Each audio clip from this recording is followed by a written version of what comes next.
Hello, and happy National Fair Housing Month. Welcome to the Fair Housing Accessibility First training curriculum on access to recreational facilities. This training is approximately an hour and a half in length. The GoToWebinar platform viewing screen. Under the GoToWebinar platform, you will find several dashboard items. This includes the viewing screen.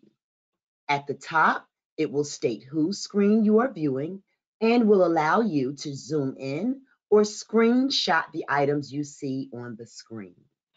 The webcam function should be disabled. Go to Webinar Dashboard and Control Panel. You can set up the dashboard to include the screen that is being shared and the GoToWebinar control panel, or you can move it to another window if you have multiple screens. The GoToWebinar control panel. The GoToWebinar control panel is where you will control your audio, review any attached handouts, and ask any questions. Today we have 3 handouts in the handout section of the GoToWebinar control panel. These handouts include the Fair Housing Accessibility Guidelines, the Fair Housing Act Design Manual, and the workbook for today's training. GoToWebinar knowledge check questions. During the webinar, we will be conducting knowledge checks. The GoToWebinar platform calls these quick polls. When we launch the polls, they will automatically appear. To select your answer, click the circle next to the answer and hit submit at the bottom. GoToWebinar certificates. For attending at least 45 minutes of today's presentation, you will receive an attendance certificate. If you attend for less than 45 minutes, you will not receive an attendance certificate. The attendance certificate will be sent to you on Wednesday. If you take the final quiz, which will be available at the end of today's presentation, and pass the quiz, you will receive a passing certificate. The final quiz was in the reminder emails and will be in the email that comes to participants 2 hours after the end of the webinar. You may take the quiz anytime following this training, and passing certificates will be issued for a score of 80% or higher. Agenda, topics, and learning objectives. Today's agenda includes an introduction, topics, and learning objectives to help you understand the Fair Housing Act specifications for access to recreational facilities. During this session, we will cover the following topics and learning objectives. Our terminal learning objective, or TLO, is to identify the provisions for access to recreational facilities. Our topics and enabling learning objectives, or ELOs, are as follows. Topic 1, Fair Housing Act protections. ELO, identify the protections of the FHA and standards used to comply with the Act. Topic 2, Planning for Accessible Design. ELO, identify the importance of planning access to public and common use recreational spaces. Topic 3, FHA Requirement 1, ELO, recognize the provisions in Requirement 1 that apply to covered recreational facilities. Topic 4, FHA Requirement 2, ELO, recognize the provisions in Requirement 2 that apply to covered recreational facilities. Topic 5, inside recreational areas. ELO, understand the required interior features of accessible recreation spaces. Topic 6, reasonable modifications. ELO, recognize the purpose and process for a reasonable modification request. And then we will follow that with our live Q&A session, the knowledge check review, and then we will close and you will be able to take your final quiz. This training relies on the provisions of the Fair Housing Act and its regulations, the Fair Housing Accessibility Guidelines, and the supplemental questions and answers, the American National Standards Institute, or ANSI, ANSI, A117.1, 1986, and the Fair Housing Act Design Manual for the guidance that it provides about compliance with the technical, design, and construction requirements in the Act. Presenters. Today's presenters include Mr. Eric Contreras, Mr. Michael Dyson, and I am Miss Crystal Nolan. Mr. Contreras, our subject matter expert, has 20 years of experience performing accessibility consulting services, Americans with Disabilities Act, or ADA, compliance evaluations, implementation plan development, ADA corporate policy guidance and interpretation, and ADA compliance reviews. During the live Q&A session, Mr. Contreras will answer your questions, which you can type in the questions pod.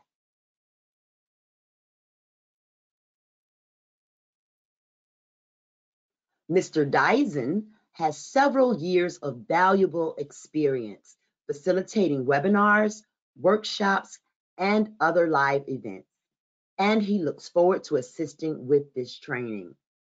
And I am Crystal Nolan. I've worked in education, media, and advocacy for over 20 years, and I also am pleased to assist with today's training. Technical support and questions.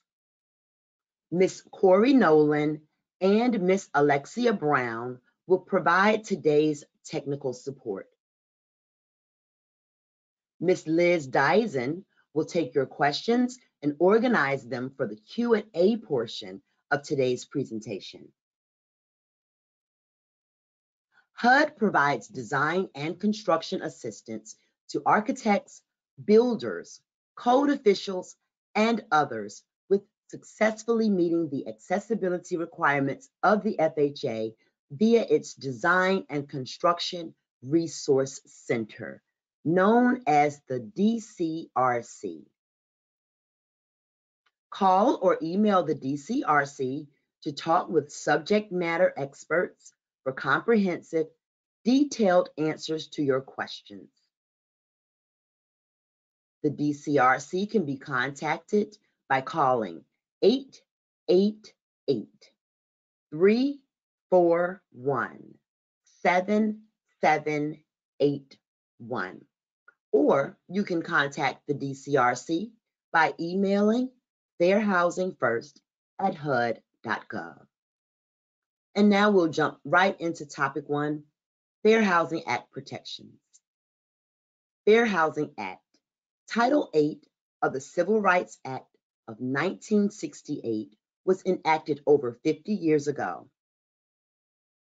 Also known as the Fair Housing Act, or the FHA, this landmark legislation outlawed discrimination in public and private housing and prohibited housing discrimination based on race, color, religion, sex, and national origin. The FHA's coverage was amended by Congress in 1988 to prohibit discriminatory housing practices based on familial status and disability. For more information about the protections of the FHA, scan this QR code or visit HUD's website.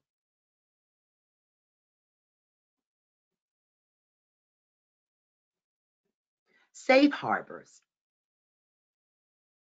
Because the FHA does not establish a single accessibility standard, architects, designers, and builders must choose a standard that provides a safe harbor for building projects.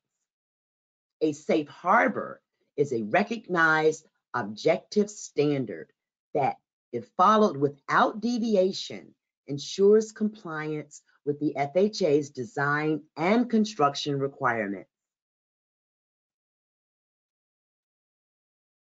There are 15 HUD-approved safe harbors.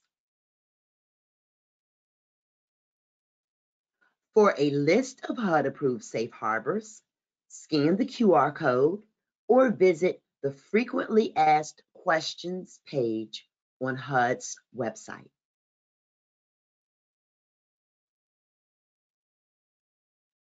Seven requirements of the FHA. HUD's technical assistance was developed into 7 basic technical requirements for the guidelines.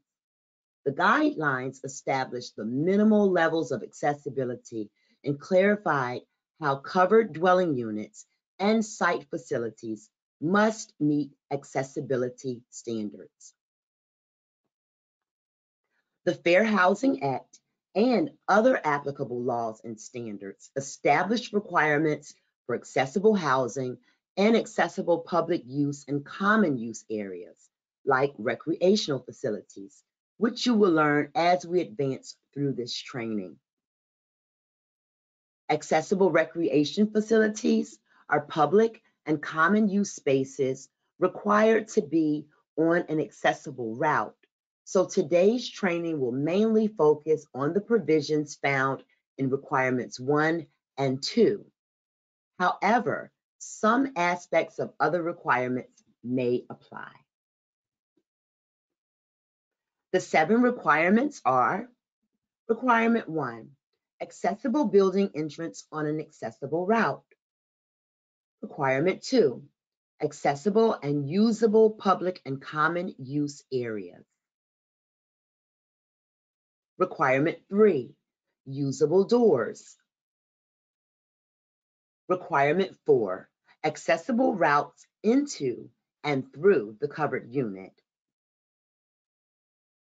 Requirement 5, light switches, electrical outlets, thermostats, and other environmental controls in accessible locations. Requirement 6, reinforced walls in bathrooms for later installation of grab bars. And requirement 7, usable kitchens and bathrooms. And now that brings us to our first 2 knowledge checks, and I'm going to send it over to Michael. Thank you, Crystal. For the first knowledge check, in blank, the FHA was expanded to prohibit housing discrimination based on disability. First option, 1968. Second option, 1988. And the third option, 1998. So go ahead and launch this poll.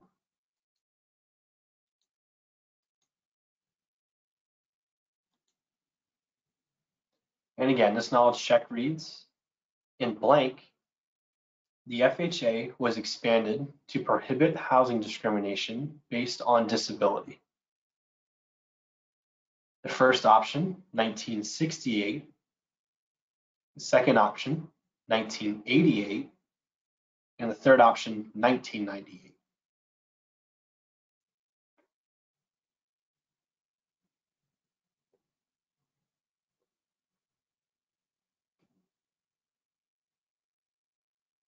All right, I'll give the folks a few more moments to get their selections in.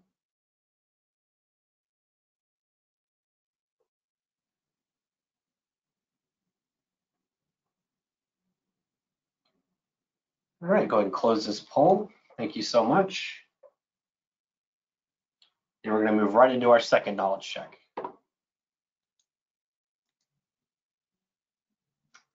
There are 15 HUD-approved safe harbors. First option is true, and the second option is false. So we'll go ahead and launch this poll. And again, this knowledge check reads, there are 15 HUD-approved safe harbors. First option is true, and the second option is false.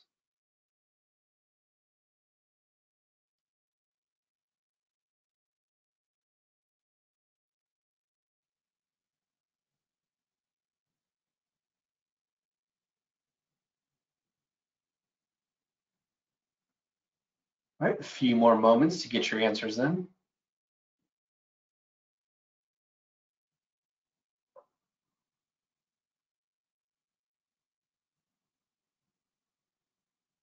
Perfect. Go ahead and close this poll. Thank you so much. And go back to you, Crystal. Thank you, Michael. Key takeaways. Title 8 of the Civil Rights Act of 1968, also known as the FHA, prohibited discrimination in the sale, rental, and financing of dwellings based on race, color, religion, sex, and national origin. In 1988, Congress amended the FHA coverage to prohibit discriminatory housing practices based on familial status and disability. A safe harbor is a recognized standard ensuring FHA compliance. There are 15 HUD-approved safe harbors. The FHA and other applicable laws and standards establish requirements for accessible housing and accessible public use and common use areas. Now we're going to move ahead to topic 2, planning for accessible design. And planning is essential to accessible design. During planning, major decisions about a site's overall design are made. The location and orientation of buildings, parking areas, loading zones, and other elements greatly impact the ease with which accessibility can be achieved in a finished development. ANSI A117.1 1986 specifications. When designing accessible recreation spaces, designers often consult ANSI A117.1 1986 or may follow other safe harbors such as ANSI A117.1 2009 with technical criteria for recreational facilities. As always, select one safe harbor and use it throughout your building project. ICC A117.1 2009. The International Code Council, or ICC A117.1 2009, and let me repeat that standard is ICC A117.1, and that's the 2009 version, included a new chapter for various recreational facilities. Special requirements were included for hot tubs, wading pools, deck areas, play tables, playground equipment, amusement rides with adjacent wheelchair storage, and other leisure and sports facilities. The ICC A117.1 2009 criteria are consistent with the ADA and require accessible routes to recreational facilities. Where there are multiple recreational facilities, such as tennis courts or pickleball courts, an accessible route is required for 25% of those serving apartments, condominiums, and townhouses. This specification exceeds the FHA, as the guidelines state that access to at least one or a sufficient number of recreational facilities must be provided. This includes, but is not limited to, exercise equipment with required clear floor space, playground areas with an accessible route, swimming pools with an accessible means of entry, hot tubs and spas with an accessible means of entry, and boating facilities with an accessible route.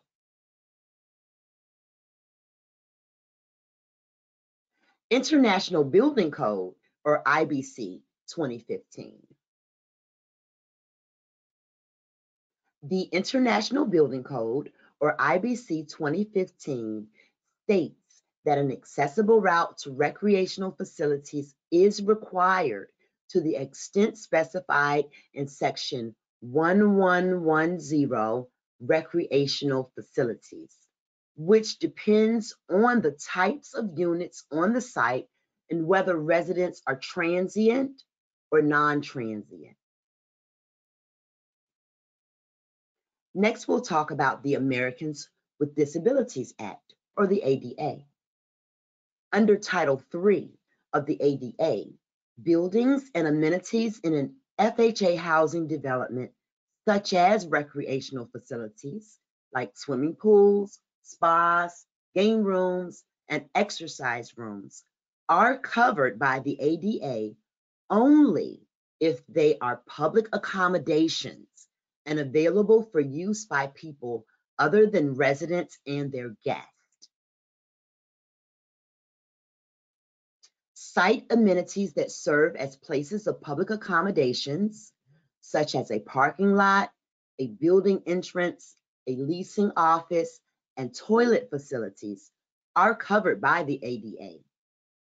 If such facilities are made available to the public only periodically, such as during a festival or a seasonal event, they must comply with the ADA only during that event. When designing a recreational space where the FHA and ADA apply, check both applicable standards and choose the standard that provides the most accessibility. And now we have reached the time to review knowledge check, to go over our knowledge check 3 and 4. So I'm going to send it over to Michael. Michael? Thanks again, Crystal. For our third knowledge check, how many recreational facilities do the guidelines require to be on an accessible route? The first option, all. Second option, 25%. And the third option, a sufficient number, but not less than one. So go ahead and launch this poll.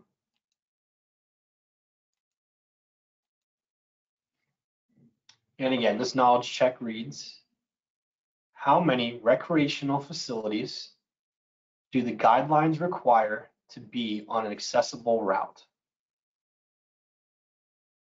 The first option, all. The second option, 25%. And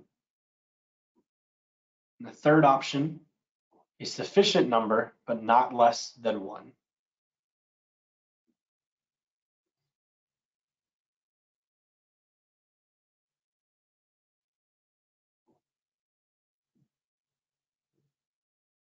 All right, we'll give folks a few more moments to get their selections in.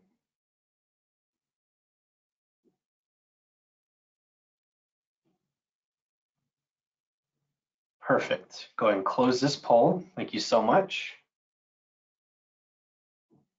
And moving right along into our next knowledge check. Recreational areas on FHA sites are covered by the ADA if public places are open to people other than residents and their guests. The first option is true, and the second option is false.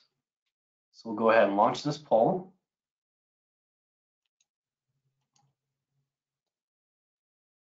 And again, this knowledge check reads, recreational areas on FHA sites are covered by the ADA if public places are open to people other than residents and their guests.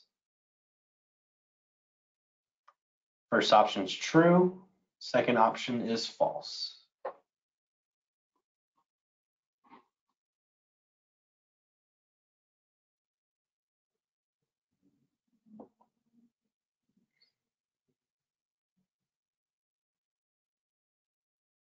All right, a few more seconds to get your selections in.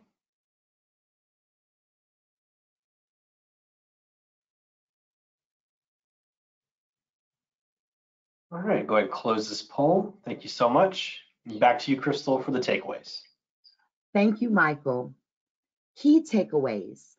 When designing accessible recreation space, designers often consult ANSI A117.1 1986 or may follow other safe harbors such as ANSI A117.1 2009 that have technical criteria for recreational facilities. As always, select one safe harbor and use it throughout your building project. ICC A117.1 2009 criteria state that where there are multiple recreational facilities, an accessible route is required for 25% of those serving apartments, condominiums, and townhouses.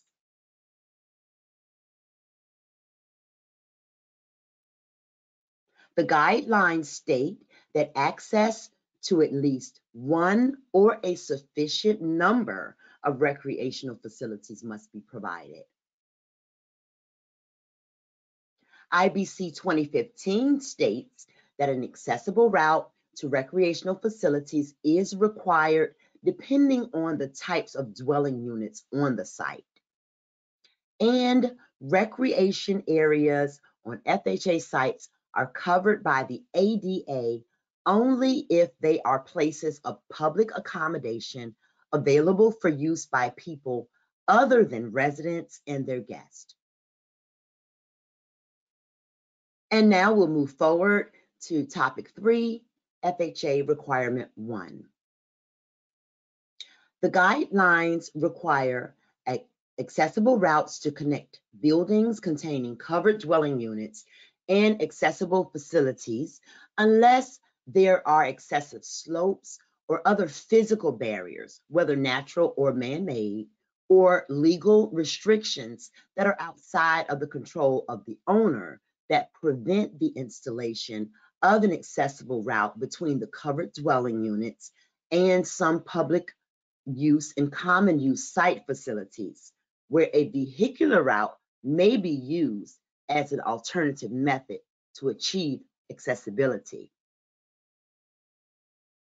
When designing sites in compliance with FHA requirement 1, an accessible route is a critical element that allows people with mobility disabilities to travel around a building site and enter, use, and enjoy the features that are available to all residents.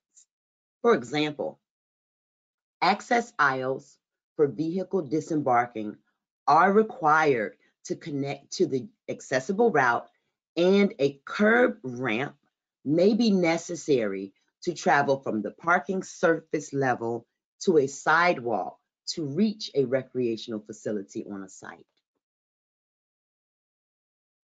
Planning entrances close to ground level. During the early design phase, attempts should be made to locate and plan building entrances to recreational spaces close to ground levels to eliminate the need for steps, ramps, bridges, lifts, or elevators. Accessible routes, general specifications. An accessible route is a path that is at least 36 inches wide, smooth, as level as possible, and without hazards or obstructions. The accessible route links all accessible elements and features on an FHA compliant site. Exterior accessible routes. Exterior accessible routes to recreational areas may include, but are not limited to, parking access aisles, passenger loading zones, curb ramps, crosswalks at vehicular ways, walks, ramps, and lifts. As the accessible route continues into a building, it may include corridors, doorways, floors, ramps, elevators, lifts, and clear floor space at fixtures. Accessible routes may also consist of skywalks, tunnels, garages, and parts of many public and common use spaces. ANSI 4.3 contains complete technical specifications for accessible routes, including width, headroom, surface texture, slope, changes in level, doors, and egress in emergencies. Stairs and accessible routes. As described in ANSI 4.3.8, changes in level, a stair can never be part of an accessible route. However, because some users have difficulty walking on ramps and are safer using appropriately designed stairs, it is always best that stairs be placed adjacent to or near ramps that are used to provide an accessible route between levels not served by elevators. This design strategy may be used at on-site movie theaters, amphitheaters, auditoriums, and other gathering areas. Stairs are subject to the ANSI standard only when located along an accessible route not served by an elevator, which means within the same area or site of the accessible route, or at an unseen location indicated by directional signage. Hazardous protruding objects. It is vital to ensure the circulation path is safe when designing any common use area and recreational facilities like clubhouses, libraries, and dining areas. ANSI 4.4, protruding objects, specifies maximum protrusion limits along walks, corridors, and other passageways. Examples of wall-hung objects that must not protrude more than 4 inches into the accessible route when located between 27 inches and 80 inches above a finished floor include fire extinguisher cabinets, mailboxes, large ornate picture frames, light fixtures, wall-mounted water fountains, and wall-mounted TVs and other types of display screens. Objects mounted lower than 27 inches above a finished floor may protrude any amount as long as the minimum clear width of an accessible route is maintained. And now, Michael, we have reached knowledge check 5. I'm going to send it back over to you. Thanks, Crystal. For the fifth knowledge check, a wall-mounted fire extinguisher must not protrude more than 4 inches from the wall if between 27 and 80 inches above the finished floor. First option is true. Second option is false. So go ahead and launch this poll. And again, this knowledge check reads, a wall-mounted fire extinguisher must not protrude more than 4 inches from the wall if between 27 and 80 inches above the finished floor. First option is true. Second option is false.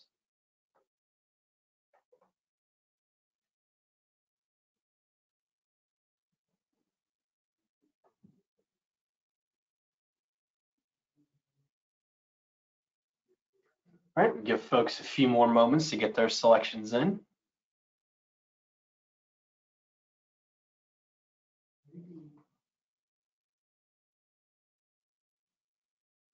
All right, go ahead and close this poll. Thank you so much.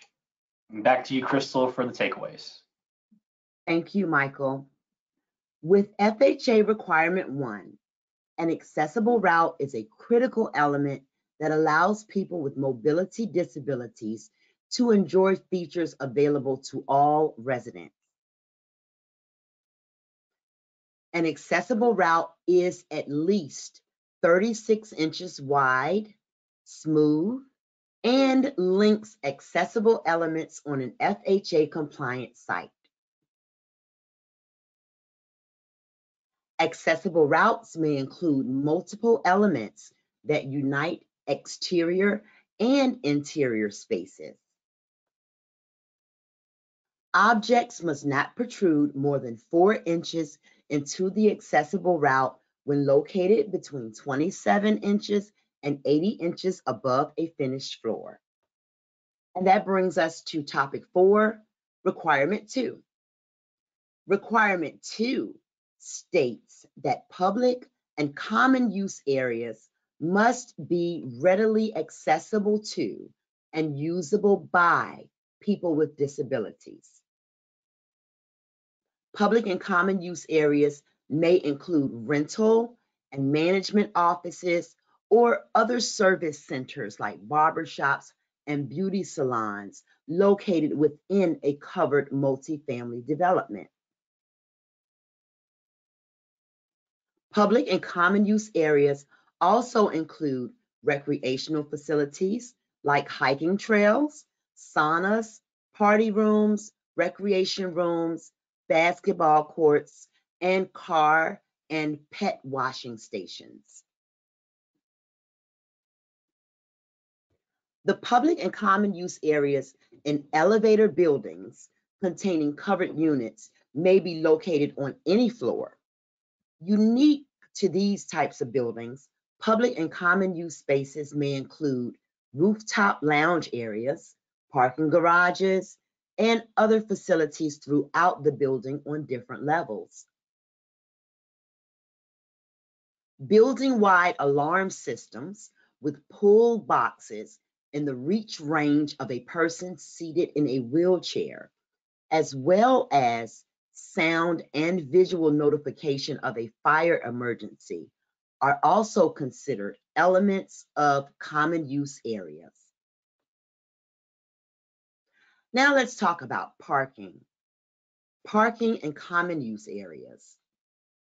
When arriving at recreational facilities, Requirement 2 establishes minimal levels for accessible parking. For residents and visitors, if provided, at least one accessible space should be located at each leisure or activity facility, such as a swimming pool, a chapel, a picnic area, or other recreation places on covered dwelling sites.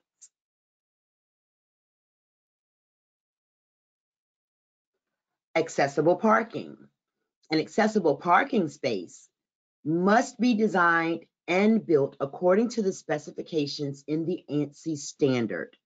Some key features are A parking space at least 8 feet wide with signage showing the symbol of accessibility. A 5-foot minimum with transfer or access aisle adjacent to the parking space to allow a person using a wheelchair to transfer out of their vehicle to access a recreation space safely. And there are other safe harbors and the ADA standards, which also require a van accessible space with an access aisle that is at least 8 feet wide. Public and common use routes. An exterior accessible route must connect accessible buildings with recreational site amenities. Exterior accessible routes include, but are not limited to, passenger loading zones, curb ramps, crosswalks at vehicular ways, sidewalks, ramps, and lifts. Accessible routes to recreational facilities. When multiple recreational amenities such as tennis courts, playgrounds, or spas are provided within the same development, the guidelines stipulate that not all, but a sufficient number, but not less than one, of each type must be accessible. The number determined to be sufficient must ensure an equitable opportunity for use for people with disabilities. For example, if there were 4 tennis courts, then one would have to be accessible. However, if these 4 tennis courts were not in a central location, say 2 were clustered together to serve one part of a complex, and 2 others were clustered to serve the other part, then one in each cluster would need to be accessible. When possible, it is recommended that all recreational facilities be accessible, such as where the site is relatively flat or grade slopes can be taken advantage of. Access must be provided to a pool lounging area and the swimming pool. The guidelines do not require an accessible route or ramp or a lift down into the pool water. Builders and owners are encouraged to verify compliance with the ADA standards for pools. Now let's talk about accessible doors. Accessible doors are part of an accessible route in public and common use recreational spaces. They include, but are not limited to, doors residents use to enter buildings, doors within recreation rooms, and doors to public restrooms. Accessible doors must meet the ANSI 413 doors standard requirements for clear width, maneuvering clearances, thresholds, hardware, and opening force.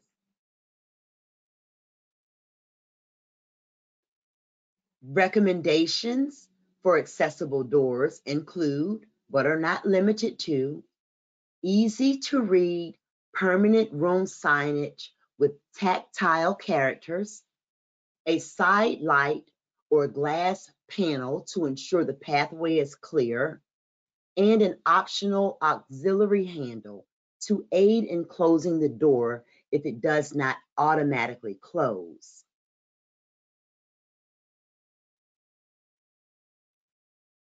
The door should swing easily with no closer.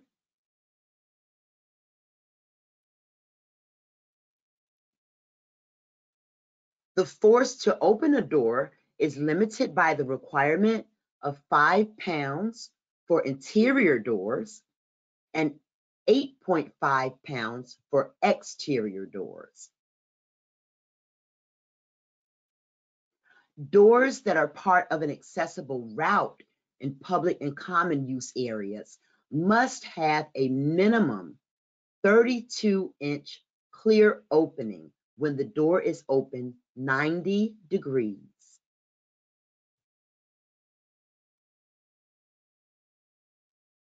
All public and common use doors must be equipped with usable hardware mounted no higher than 48 inches that can be used without tight grasping or twisting.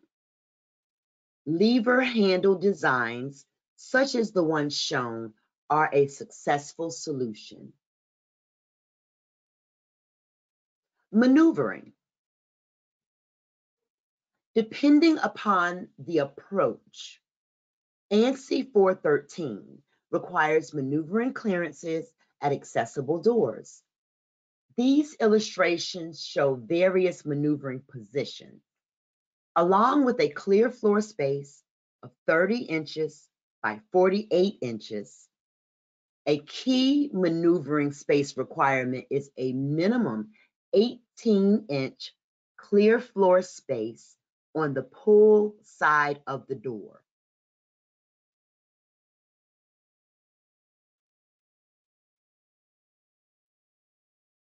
This allows someone to position themselves to the side so they are outside the door swing as it is opened.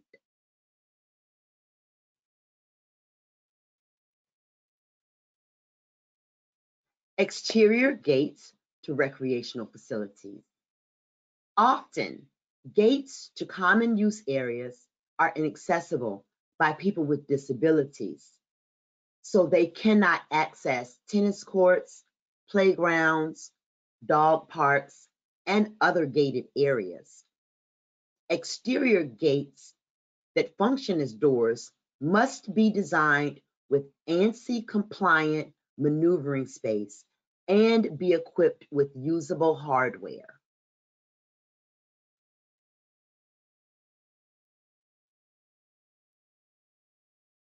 Common standards for gate latches include placing them so that their operable parts are no higher than 48 inches above ground level.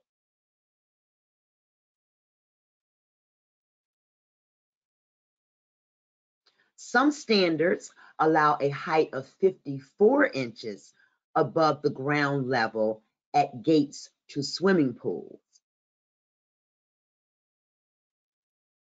Latches that are operable with one hand and do not require grasping, pinching, or twisting should be used. Clear floor space should adjoin the gate area to allow it to be opened so a person using a mobility device can access the gate, open it, enter it, and pull it closed. And now, Michael, we are back to another knowledge check. I'm going to send it over to you. Thanks again, Crystal. For the sixth knowledge check, if provided, at least blank accessible parking space should be located at each leisure or activity facility. First option is 1, second option is 2, and the third option is 3. So we'll go ahead and launch this poll. And again, this knowledge check reads, if provided, at least blank accessible parking space should be located at each leisure or activity facility.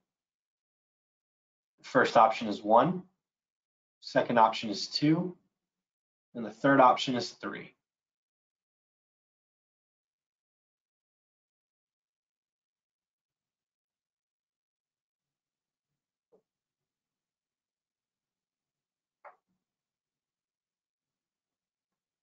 All right, give a few more moments to get your selections in.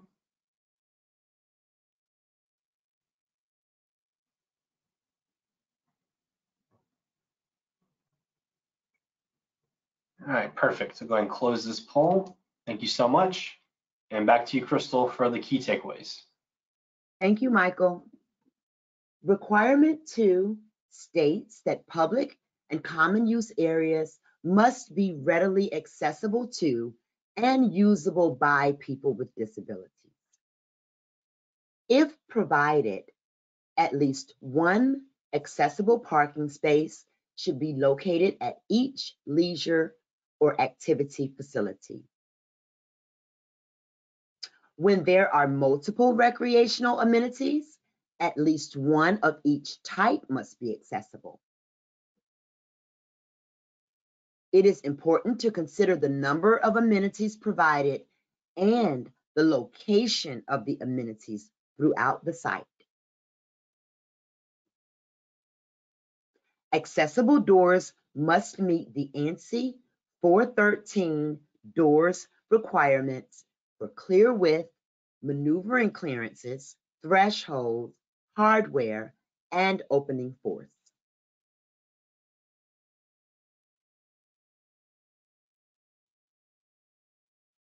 And exterior gate latches must be in the reach range of a person using a mobility device. And that takes us to topic 5, inside recreational areas. So access inside recreational areas.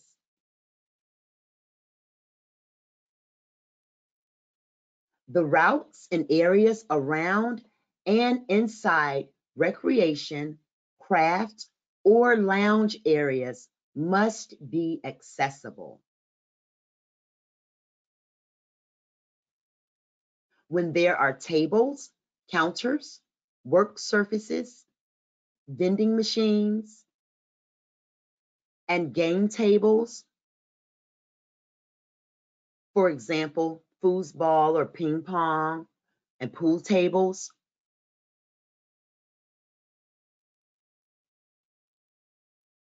one of each type must be accessible and have knee space. Accessible drinking fountains. If drinking fountains are provided, at least 50% must be accessible with knee space and other features specified in ANSI.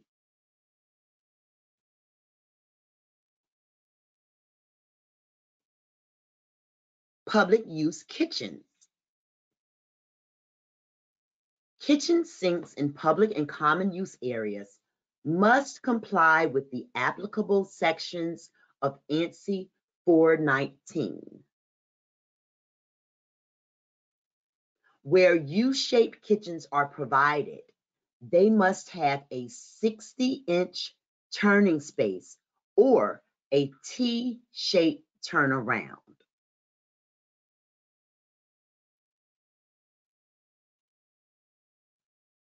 Key features of a compliant kitchen sink include a counter or rim height no higher than 34 inches, maximum sink depth of 6.5 inches, a 30-inch by 48-inch clear floor space to allow a forward approach to the sink shall adjoin an accessible route and extend a maximum of 19 inches underneath the sink.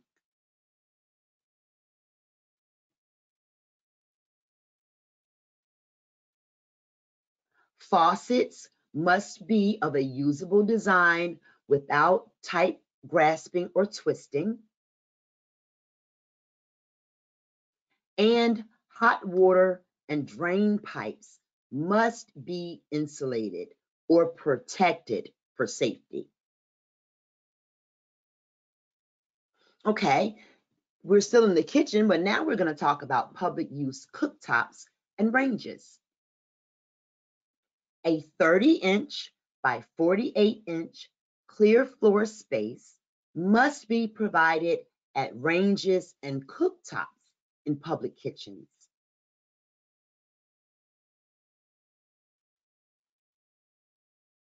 The clear floor space must be parallel to and centered on the appliance.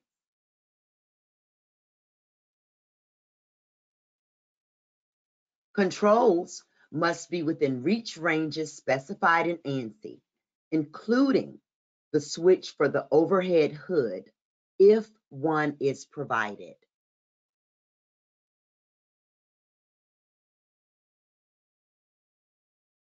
Public use media.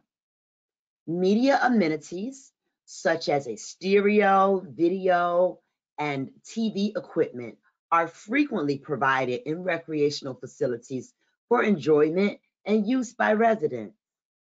When installed during initial construction, these amenities must be placed on an accessible route and positioned so their operable controls are within ANSI compliant reach ranges. Designers must also comply with all applicable ANSI standard specifications, such as Section 4.2, space allowances and reach ranges, Section 4.3, accessible route, and Section 4.4, protruding objects.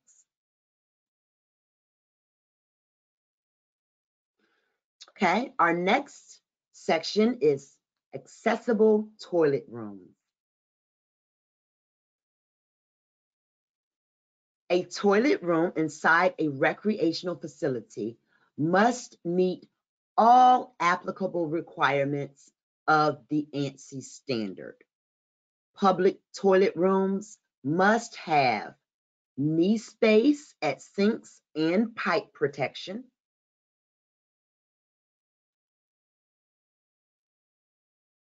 grab bars mounted between 33 inches and 36 inches.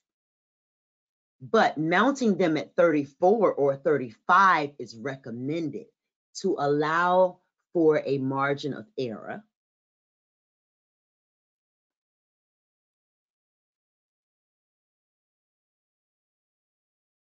Usable faucet handles, again, those lever style handles that do not require gripping or twisting.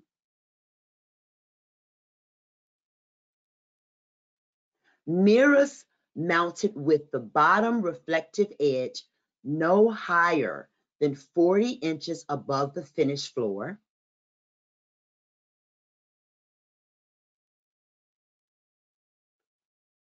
And paper towel dispensers, soap dispensers, coat hooks, and other accessories mounted no higher than 48 inches above the floor.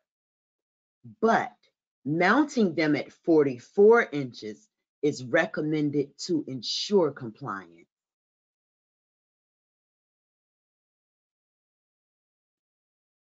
Toilets and bathing rooms. When bathing facilities, shower rooms, urinals, stalls, and similar personal care spaces are provided in public and recreational areas, at least one fixture of each type provided must be accessible per room. If related features are provided, such as lockers, at least one of each type must be accessible and comply with the applicable ANSI specifications. And Michael, I'm going to send it back to you for our knowledge check 7 and 8. Thanks, Crystal. For knowledge check 7, if drinking fountains are provided, at least blank must be accessible, with knee space and other features specified in ANSI. The first option, 25%. Second option, 50%. And the third option, 100%.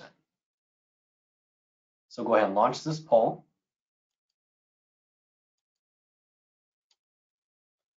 And again, this knowledge check reads, if drinking fountains are provided, at least blank must be accessible, with knee space and other features specified in ANSI.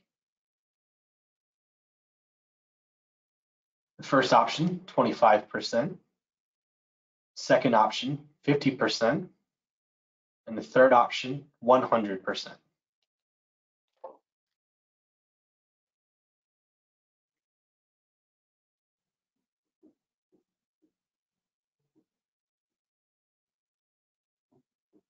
All right, give a few more moments to get your selections in.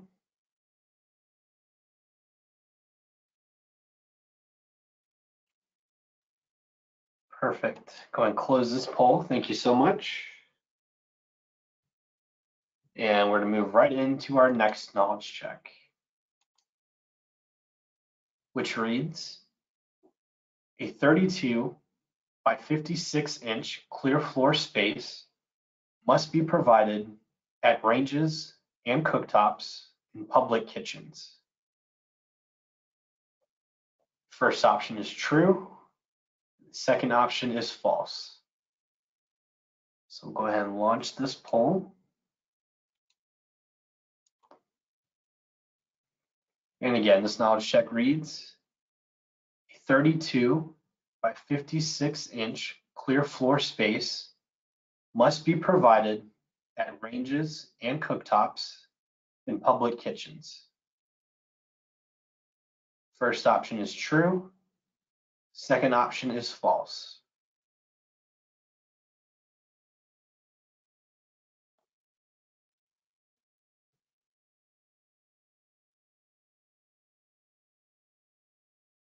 All right, a few more moments for you to get your selections in.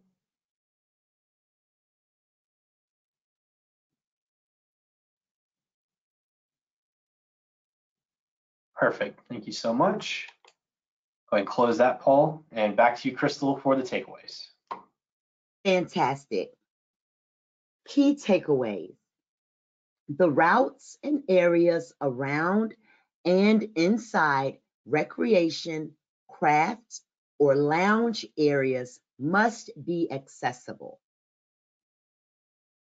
If drinking fountains are provided, at least 50% must be accessible with knee space and other features specified in ANSI. Kitchen sinks in public and common use areas must comply with the applicable sections of ANSI 419. A 30-inch by 48-inch clear floor space must be provided at ranges and cooktops in public kitchens. When provided during initial construction, media amenities must be placed on an accessible route and positioned so their operable controls are within ANSI compliant reach ranges.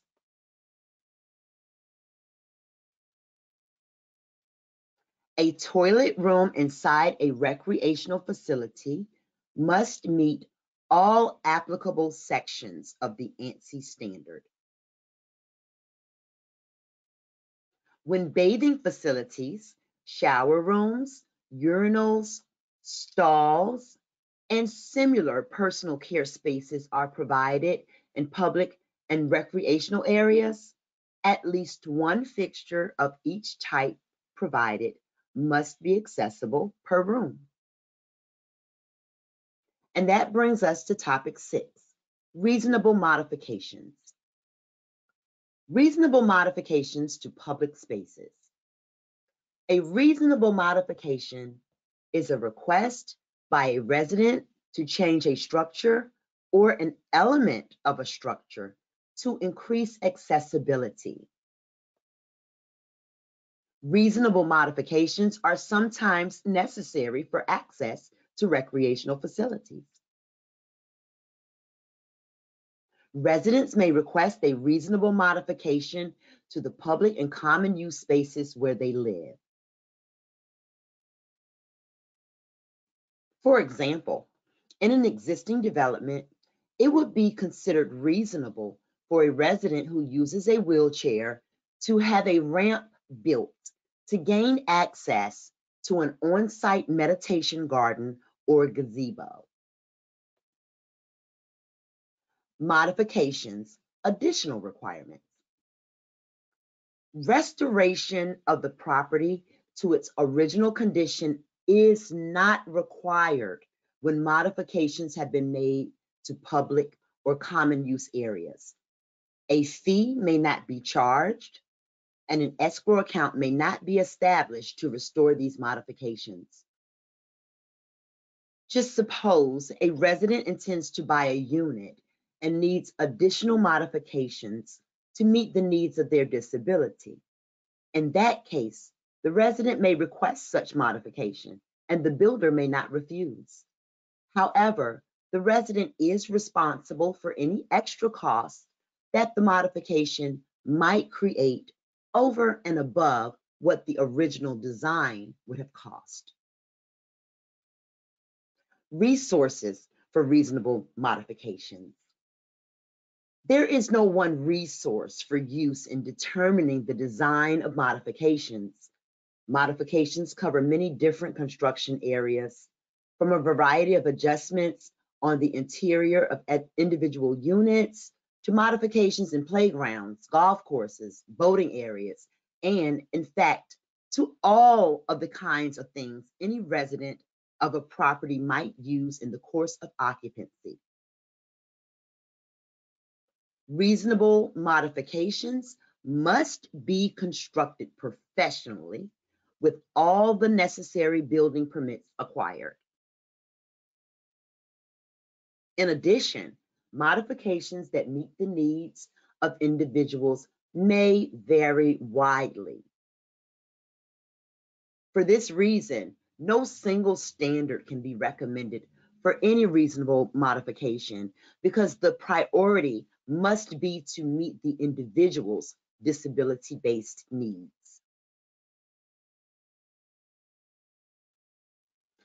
So now let's talk a little more about reasonable modifications to exterior common use areas. And access to swimming pools includes the ability to enter and use the pool deck area and the ability to enter and use the pool.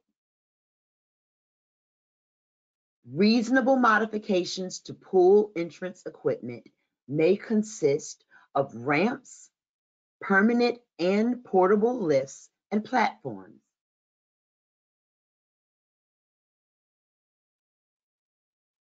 Guidance on the 2010 ADA standards for swimming pool access can be found at ADA Accessibility Standards at accessboard.gov. Beach and boating areas, parks, and other recreational areas may require modifications to provide access. New ADA standards provide guidance on addressing accessible routes in challenging settings, such as beach and dock access, at boat slips and boarding piers.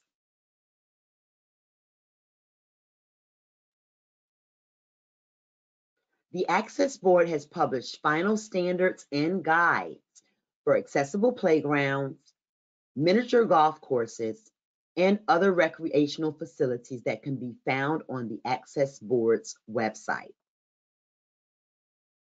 The most often cited example of a reasonable modification request is the installation of grab bars in public toilets and bathing rooms that may be requested in older recreational facilities. Chapter 6 of the Fair Housing Act Design Manual contains dimensions for the installation of the reinforcements as well as recommendations for other strategies relating to grab bar installation. These dimensions are minimums, and larger reinforcement areas are encouraged. Reinforcement should be designed to bear a minimum weight of 250 pounds. In addition, there are standards in ANSI and the 2010 ADA standards that address grab bar installation. In many cases, especially when grab bars are added as a reasonable modification, adding wall reinforcement may not be necessary because floor-mounted commercially available grab bars may be installed. It is worth remembering that reasonable modifications are structural adjustments that may be necessary for individuals to use and enjoy recreational spaces where they live. The benefits of recreation, leisure, and sports activities. As stated in the book, Community-Based Rehabilitation, CBR Guidelines, engagement in recreation, leisure, and sports activities is a magnificent opportunity for children and adults with disabilities to maintain active lifestyles and participate in community life. The benefits to health and social development can be significant. Whether a person engages actively as a team member or passively as a spectator, access to recreational facilities promotes one's sense of worth and enhances inclusive communities, and in turn, we all benefit. The guidelines ensure that people with different types of disabilities can enjoy the places where they live and visit. As a law, it is a civil right that any person with physical or mental challenges has the opportunity to enjoy covered recreational sites and spend time alone or with family, friends, and community. And now we have reached our last two knowledge checks. Michael, I'm going to send it over to you. Thanks, Crystal. For knowledge check 9, a reasonable blank is a request to change a structure or an element of a structure to increase accessibility. The first option is modification, and the second option, accommodation. So we'll go ahead and launch this poll. And again, this reads, a reasonable blank is a request to change a structure or an element of a structure to increase accessibility. The first option, modification, and the second option, accommodation.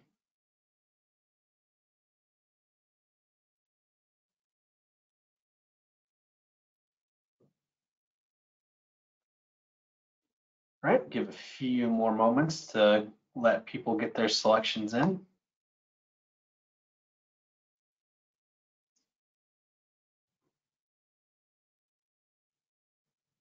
Perfect. Go ahead and close this. Thank you so much. And for our final knowledge check, restoration of the property to its original condition is blank when modifications have been made to public or common use areas.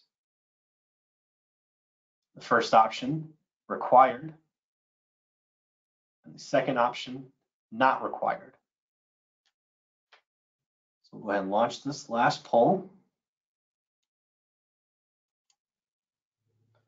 And again, this knowledge check reads, restoration of the property to its original condition is blank when modifications have been made to public or common use areas. First option, required. Second option, not required.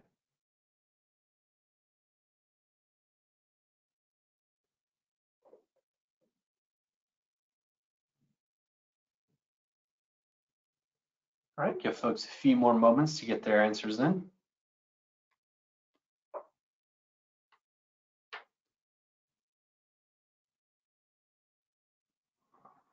Perfect. Thank you so much.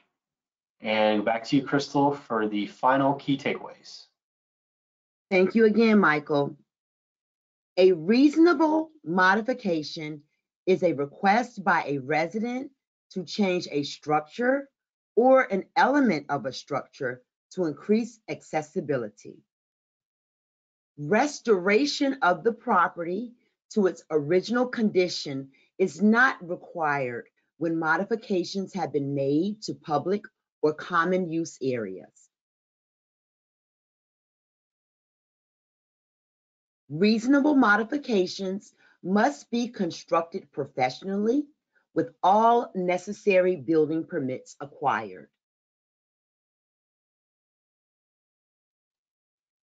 And access to recreational facilities enhances inclusive communities.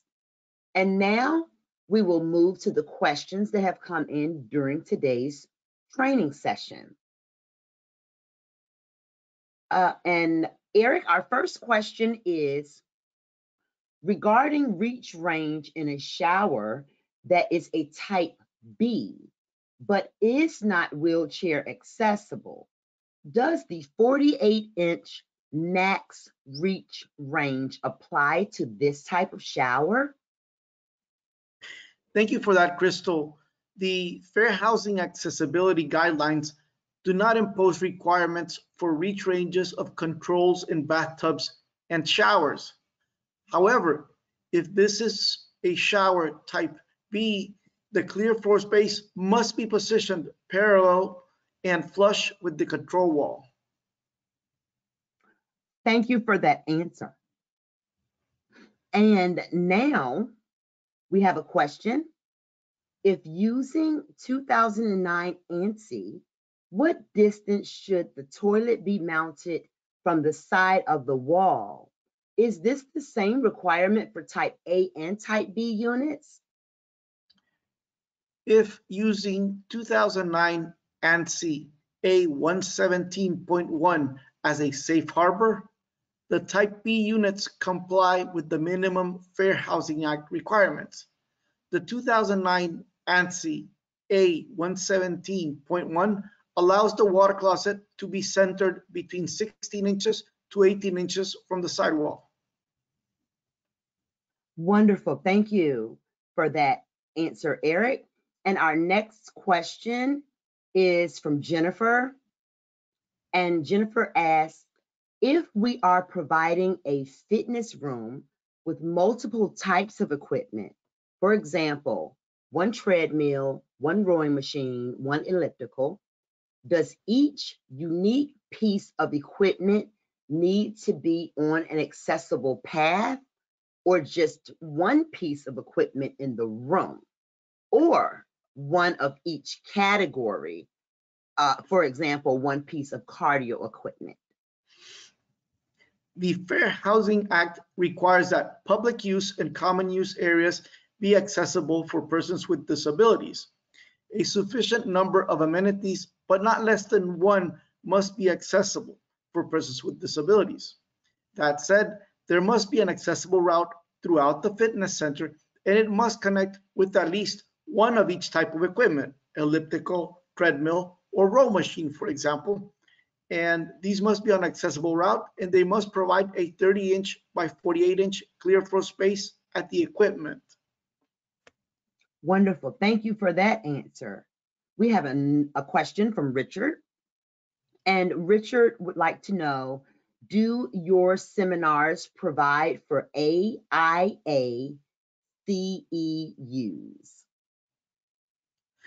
The Fair Housing Accessibility First training sessions do not provide continuing education credits for the American Institute of Architects. Okay. And Chris Ann has a question. How do you determine what is reasonable? The Fair Housing Act requires that owners and property managers allow reasonable accommodations and modifications. A reasonable modification is a physical change that is necessary for a resident with a disability to have equal access to enjoy the premises. For example, it may be a curb ramp from a parking space or a curb ramp to a laundry facility. The cost of the reasonable modification is the responsibility of the resident. What is requested will depend on the disability of the resident, and what is reasonable is determined by an alternative that addresses the needs of the resident with disabilities. The resident with a disability and property owners or managers can engage in an interactive dialogue to determine the best accommodation or modification that addresses the needs of the resident and that is feasible for the owners and or managers of the property. Wonderful. Our next question comes from Iris, and the question is, which are the differences in the housing complex?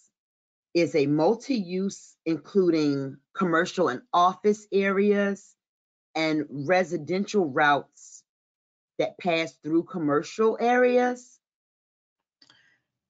So if I'm understanding this, the question is, what applies to a accessible route that passes through a commercial area to lead to the residential portion? So a multi-use facility containing residential and commercial areas will be subject to different requirements, as the residential portion that is available to residents and their guests is required to comply with the Fair Housing Act, and the commercial portion is required to comply with the Americans with Disabilities Act.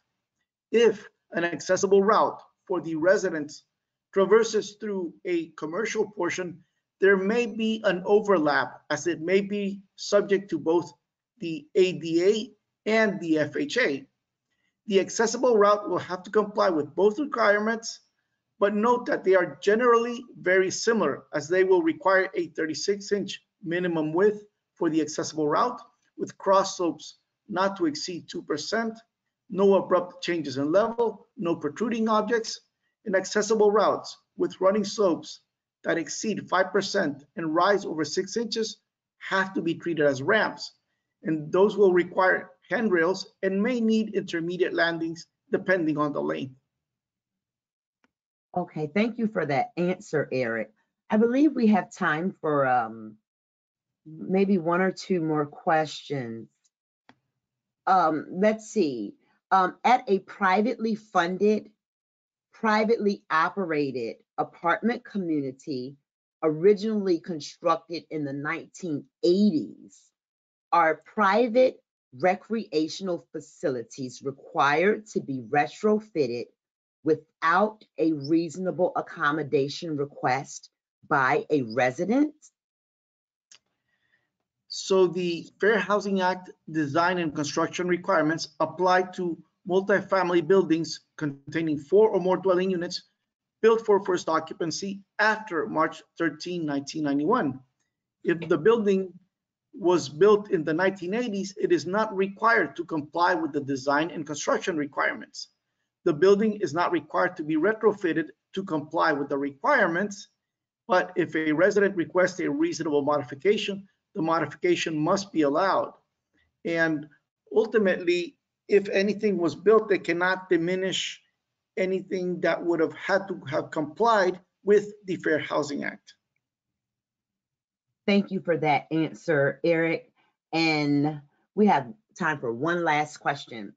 In the training, it was stated that access should be, an accessible route should be provided to and at a dog park. Since a dog park is normally grass, how much of the dog park area is required to have an accessible path of travel? We must keep in mind that the Fair Housing Act requires that public use and common use areas be accessible to persons with disabilities. A dog park is one of the amenities that may be offered. As such, it must be on an accessible route, and it must provide at least a clear floor space that is 30 inches by 48 inches. If there are doors, these need to have clearances and comply with the requirements as well.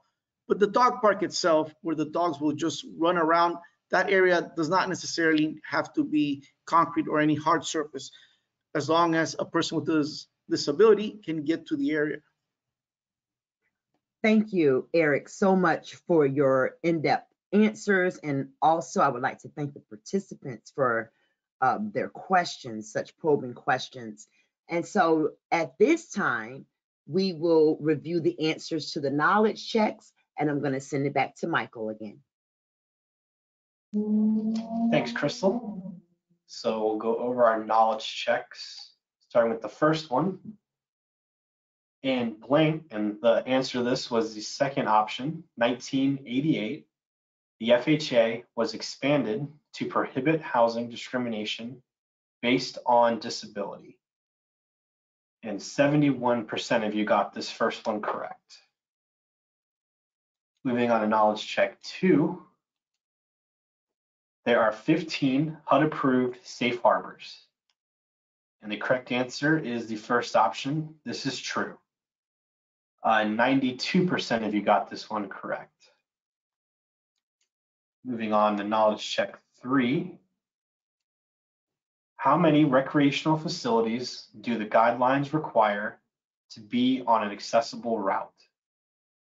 And the correct answer for this was the third option, a sufficient number, not less than 1. And 36% of you got that one correct. Moving on to knowledge check 4. Recreational areas on FHA sites are covered by the ADA if public places are open to people other than residents and their guests. And the correct answer for this was the first option. This is true. And 98% of you got that one correct. Moving along, knowledge check 5. A wall-mounted fire extinguisher must not protrude more than 4 inches from the wall if between 27 and 80 inches above the finished floor. And the correct answer for this was the first option. This is also true. And 97% of you got this one correct. Knowledge check 6. If provided, at least, and the correct answer is the first option, 1 accessible parking space should be located at each leisure or activity facility. And 94% of you got that one correct. Knowledge check 7. If drinking fountains are provided, at least, and the correct answer was the second option, 50% must be accessible, with knee space and other features specified in ANSI. And 84% of you got that one correct. Knowledge check 8. A 32 by 56 inch clear floor space must be provided at ranges and cooktops in public kitchens. And the correct answer for this was the second option. This is false. And 77% of you got this one correct. Moving on to knowledge check 9. A reasonable, and the correct answer is the first option, modification is a request to change a structure or an element of a structure to increase accessibility. And 76% of you got this one correct. Moving on to our final knowledge check. Restoration of the property to its original condition is, and the correct answer was the second option, not required when modifications have been made to public or common use areas. And 86% of you got that last one correct. So good job on the knowledge checks. Good luck on your final quiz, and I'll pass it back over to Crystal for the closing. Thank you, Michael. Certificate. For attending at least 45 minutes of today's presentation, you will receive an attendance certificate. If you attended for less than 45 minutes, you will not receive an attendance certificate. The attendance certificate will be sent to you on Wednesday. If you do not receive the attendance certificate by Thursday morning, please check your junk or spam email and email us at fairhousingfirst@hud.gov. If you take the final quiz and pass, you will receive a passing certificate. The final quiz will be in the email that comes to participants 2 hours after the end of the webinar. Quizzes may be taken anytime following this training event, and certificates of passing are automatically issued when a passing score of 80% is achieved. If you do not receive your passing quiz certificate by Friday evening, please check your junk or spam email, and if it's not there, please email us at fairhousingfirst@hud.gov. Training evaluation.